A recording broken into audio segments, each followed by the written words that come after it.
Hi, welcome to the Online Jewelry Academy. I'm Professor John R. and I'm your instructor. Today I'm going to talk to you about developing a design idea.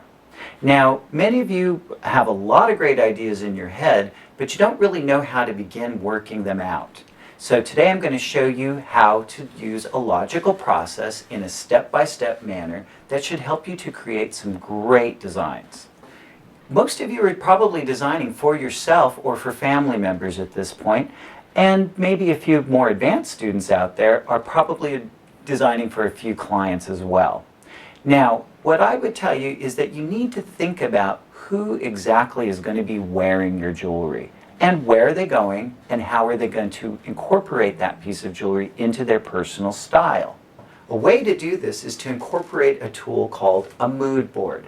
A mood board like this is basically a collection of images, maybe artifacts, and other things that show what you've been inspired by. The more that you can incorporate images and artifacts from your own personal life, the more authentic and from the heart your design is going to feel. And I know that many of you are only designing for yourselves at this point, so go ahead and make yourself the center of your own mood board. You can be your own ideal client. When you put the mood board together, be sure to edit your selections to keep one clear theme or idea relevant.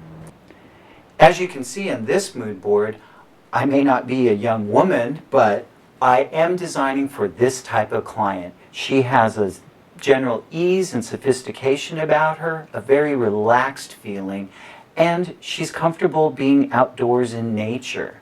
I also wanted to capture the free flow of line that exists in the natural world, and the idea that inspiration can come from something as simple as a doodle that we make in the margin of a page. All of this is put together in a very simple, straightforward way that if I reflect on this, I'm always brought back to the kernel of my idea, that I just want something that's simple and beautiful and organic. Another tool that might be very helpful in the development of your ideas is the use of a color wheel. A color wheel is something that painters use regularly, but you as a jeweler can use it as well.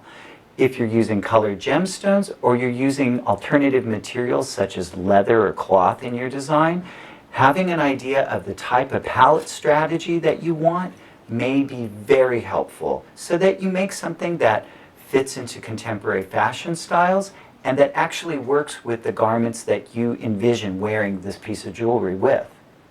All right, let me put this aside and show you how you can also work to develop your ideas.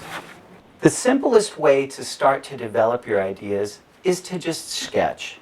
Sketching is a great way to get something out of your brain and onto a piece of paper.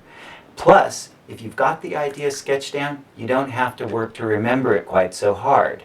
Now, as I told you before, what I was thinking about with my mood board was something very organic and free-flowing. So I started to make a few doodles.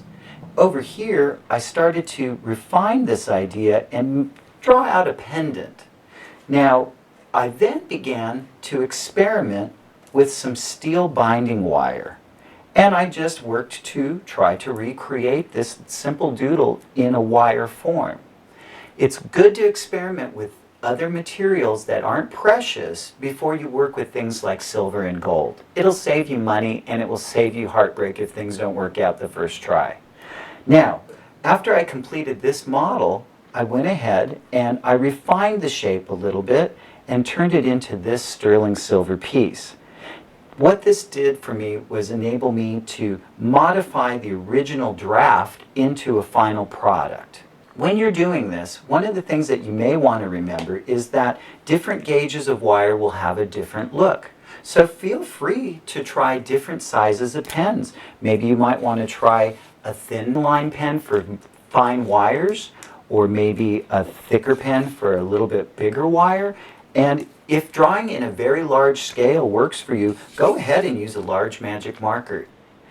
After you make the initial sketches, you may want to refine your ideas a little bit further and create more developed drawings. I would suggest that you make these drawings to the scale that you will manufacture the item in, and that you do them in a way that they can actually work for you as a pattern. I hope you have fun developing a number of projects in this way. Check out our other videos and products on the onlinejewelryacademy.com. Thanks for watching.